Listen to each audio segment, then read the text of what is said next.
We are following the breaking news of President Trump threatening to slap China with additional tariffs. Let's go live to CNN senior White House reporter Kevin Liptak. So, Kevin, what is the president saying about this potential escalation here?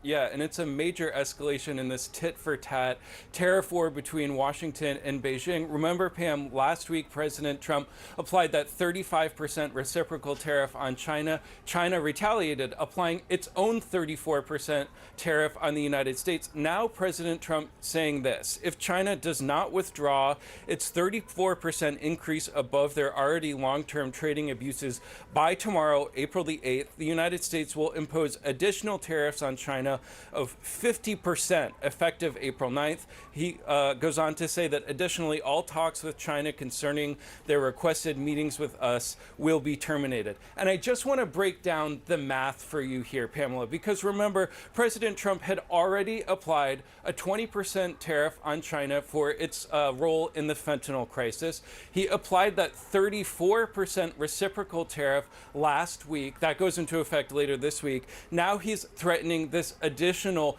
50% retaliatory tariff on China, this tit-for-tat back and forth. That would bring the total tariffs on China by the United States to 104%, which is a huge number. China, the world's second largest economy, one of the United States' largest trading partners. This could have a serious effect for American consumers, given the amount of goods that come into the United States. And I think just as we have seen today, the market's clearly looking for some kind of off-ramp here, for some kind of easing on the part of the president. This shows that the president is very much committed to this tariff plan, exactly not what the markets were looking for, Pamela. Yeah, no, you're absolutely right. And, you know, the White House has been talking about how all these countries, more than 50 countries, have come and you know, reached out to the president wanting to negotiate. But the White House is also sending these mixed messages on whether the president is willing to negotiate. Where do things stand on that front? Yeah, it seems to be this, that the president is willing to talk to these countries about potential trade deals, but that the bar will be very high for him to lift these tariffs. That seems to be the combination of what you're hearing from White House advisors today. We do know this morning that the president spoke to the Prime Minister of Japan, that country looking to ease up some of the tariffs on them, saying that they will be sending a high-level delegation to the United States to talk about trade. The president will also discuss this with the Prime Minister of Israel, Benjamin Netanyahu, later today. He imposed a 17% tariff on Israel last week, but in a way that's a cautionary tale. Remember, Netanyahu lifted customs duties on U.S. imports to Israel, but the president went ahead with that tariff anyway. Yeah, exactly. That's absolutely right. Kevin Liptak, thank you so much. Wolf? All right, Pamela, I want to get some more of the breaking news right now. Joining us, Democratic Congressman Mike Quigley of Illinois. Congressman, thanks so much for joining us. First of all, what do you make of the president's decision to escalate his trade war once again? Do you see any chance for an off-ramp before this gets a whole lot worse? I don't see it coming from the President of the United States. You talk about a very strange world we live in. I'm, the liberal Democrat from Chicago, agreeing with headlines from the Wall Street Journal, the dumbest trade war in history. Very concerned, as are my constituents, with extraordinary cost increases, a recession, and the volatility in the markets that create uncertainty and great economic peril for our country. I think the bigger concern right now is it's part of a larger issue where this country, through the president, thinks that we can stand alone.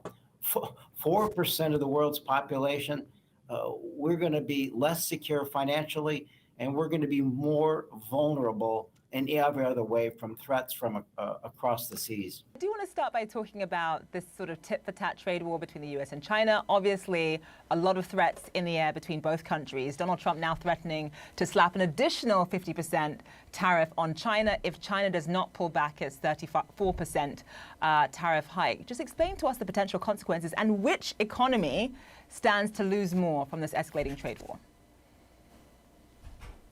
Well, it's hard to know which is going to lose more, but it's easy to tell you which consumers will lose more, and that's us, right? I mean, we consume in the United States and throughout the West huge amounts of Chinese goods for everyday life. Think about just to take the most basic example, an iPhone, which now markets at what, $1,100 for the newest models of them, and if you ended up doing the 50% hike on components, you're probably adding another $500 or so to that. And of course, there's everything you're looking at Walmart and much of what you're looking at on Amazon. So these would flow through.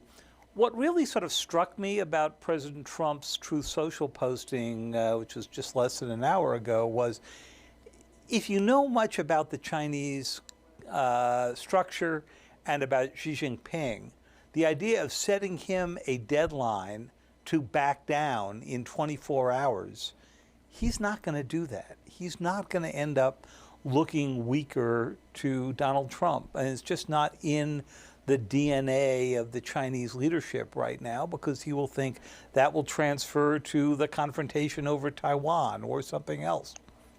So I don't think the ultimatum strategy is likely to work. And David, we had Rahm Emanuel on last week, and he said the irony here is here's a president who campaigned on ending all wars, and he's starting one. And he said, no, it's not a combat war involving F-16s or anything like that, but it's a trade war. And if you think about one of the purposes that free trade or any type of trade relations and trade alliances serves is to hopefully avoid physical wars as well. And you have a president now who has fired his U.S. cybersecurity chief, cyber command chief, because of a conspiracy theorist apparently reportedly coming to the White House and suggesting he's not loyal. You have a president who continues to conflate friend and foe and saying that even our friends are treating us worse than our foes. Just give us a sense of where that puts us in terms of security risks here in the United States. Sure.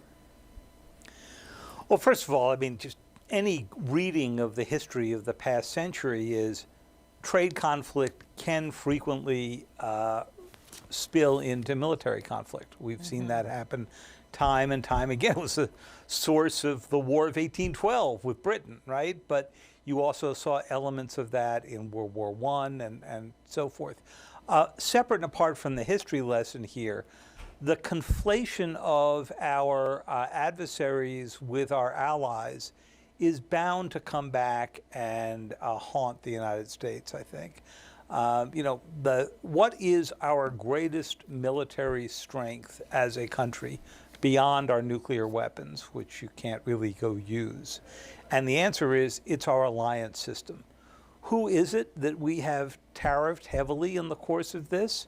Japan and South Korea, who are linchpins of the effort to contain Chinese expansion, to say nothing of North Korea. Why poison that relationship? I don't know. And if the president turned around and said, well, this is about trade, not about politics, go explain what we heard over the weekend about why it was that he did not put any tariff penalties on Russia. Yeah. Because we're in the middle of a negotiation for peace in Ukraine. By the way, there are tariffs that were put on Ukraine. So obviously politics has entered into the setting of these tariffs, and yet not with our main allies in Europe or Asia. All right, David Sanger, live for us there. Thank you.